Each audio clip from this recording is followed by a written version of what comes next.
Alright, we're going to go ahead and post vacuum with the Dyson. The reason we're using the Dyson is we want to make sure we can see how much is in the bin. Now this is the carpet as a reminder that we went ahead and vacuumed we did the pre-vacuum with the Dyson and with the Sanitaire. So we vacuumed it basically 4 different directions. And so now that's what we're going to do. For this video, we're only going to vacuum this room on video. But we'll show you what the whole house comes up, this bedroom and the next, and the closest and all that. Yeah. But we're not going to vacuum that little room on the video. So the Dyson, I don't know if you can see in this lighting, but the bins, we emptied the bin completely out because we really want to see how much fine dirt and stuff we pick up. So that's what we're doing today, so stay tuned. Alright, we're going to do the post vacuum. We're not going to do closets and things like that because this is a post vacuuming. Yeah. So.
Is that hard to push?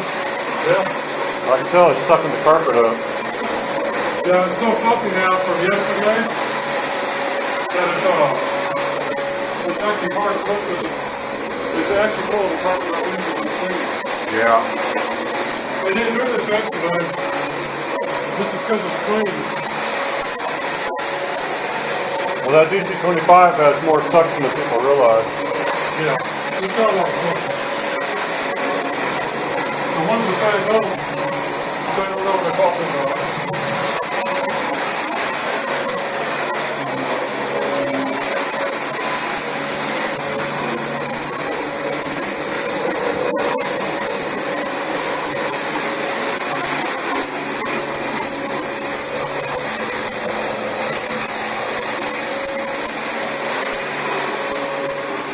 This is the hardest I've ever had to push machine with any carpet ever.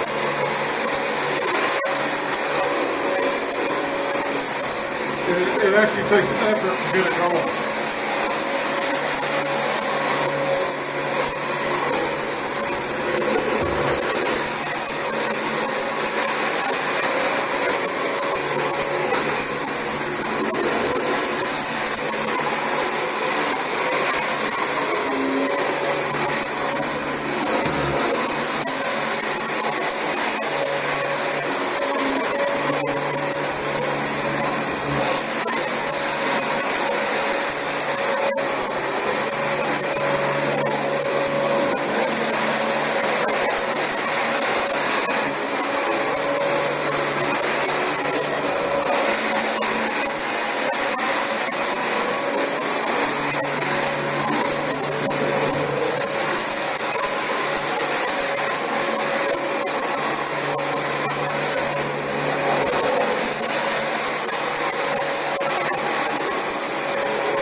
Now I'm gonna say this real quick. I vacuumed this yesterday with this Dyson before we cleaned The it, motor's hot.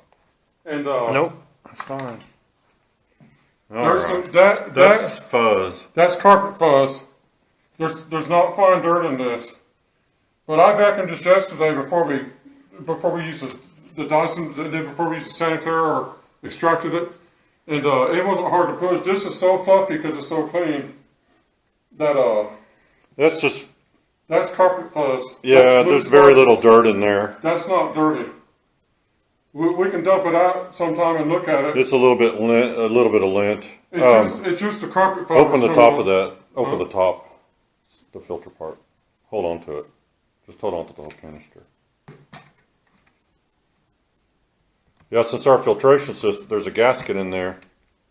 That's not bad. No. There's a gasket that's inside, underneath the cyclone. If you take these screws out, you can see it, and it's starting to come apart. A little bit. So yesterday when we finished this filter was completely clogged up with that stuff that's in the bin. It looks kind of like dryer lint or something like that. It's lint type material, but it's all fluffy stuff. It's not hair. It's not all carpet fuzz. It's something else too. But there's just a bunch of junk in. We've never seen it before in any other carpets like that. So I don't know what they were doing in here. Well, I tell you, that vacuum was very hard to push. Yeah. Well, this is a very, very thick carpet. When we're done, now see this? There's a spot I here. left this spot. I didn't see it yesterday when the car was over. I'm gonna get a towel and some light cleaner, and I'm gonna fix it here. Right when the camera's back on, it will be fixed. We're getting ready to shut the camera off and vacuum the other room off camera. Yeah. And when the camera comes I'll on, show you if you'll there's see any. this. If there's a lot more dust in the bin, I'll show you how much when we're We'll finished show with the debris everything. after we've done the whole place. We're going to stop here, and then I'll show you the final results on the dust bin when we finish the other room. All right, we finished the post vacuum and re-raked the carpets, and Jay used a neutral pH cleanser over there and scrubbed that area a little bit by hand. So we're not concerned about residue left behind. So we're not going to have to extract that. Here's the small room, and the carpets in here were very, very thick, and it was hard to push. So it was a real workout. But everything looks good, and here is the bin to see what we got out of both rooms. That's a lot of fuzz. It all looks the same. Yeah. You can tell it's not hair. There's a little dirt in there. It's just the dirt is a little bit gray fibers that's just stuck to the fibers. Now some of this too, if you looked up inside the cyclone area when it was all taken apart, I didn't get all this. There was some of this stuff that was in the cyclone from yesterday, because when I cleaned it, I didn't go ahead and clean the whole filter system out. No, when I move it around like this. Hold it like this. Let go. No, you don't see dust down here where the There's some dust and Not really. Where the dust will fall, it's the fine dust came out yesterday with the same. Well, when you do an extraction, even if you vacuum really, really well, the extractor can loosen up more dirt. There's a ton of this, like we said on the first video, these people lived here 4 years, they never owned a vacuum. 3 years, yeah. It was they 4. They never owned a vacuum, they never had their carpets cleaned, so. And this is a guy that moves tons of different people in and out all the time. Some of them come in and they have the last lady that was living with them had 10 kids. So, you know, when you clean a carpet and you get the vacuum because all that's in it is carpet fuzz, you've done your job, because when a new tenant comes along and vacuums and they found carpet fuzz, you can't be responsible that the fuzz comes out the carpet. Yeah. You're responsible for dirt and hair you leave behind, not fuzz. So anyway, we just wanted to do this to kind of test to see if vacuuming with 2 vacuums as a pre-vacuum actually got out a lot of dirt, and we see you still are going to have dirt. You got to come back if you want to. If you want to post vacuum, you will probably find more dirt. It's not always something you can do though, so sometimes you can't come back and post vacuum carpets. So anyway, that's all for this video. We just wanted to see what the final results were, and to be honest, this is some very, very, very soft plush carpet. I wish the carpet in our apartment was this soft. It wasn't like this before we cleaned it. It was. Well, you gotta remember, this is 4 years of someone living here and never took care of their carpets. So. Yesterday, before we cleaned it, the vacuum rolled right over it. Today, Yeah. you had to push it. Yeah. I've never had the Dyson hard like that ever. It was just, Comparing how trashy this apartment was when they moved out, it is amazing the carpets can be made to look like this. They definitely were worth salvaging and not replacing. So, anyway, that's all for this video. Until next time, thanks for watching.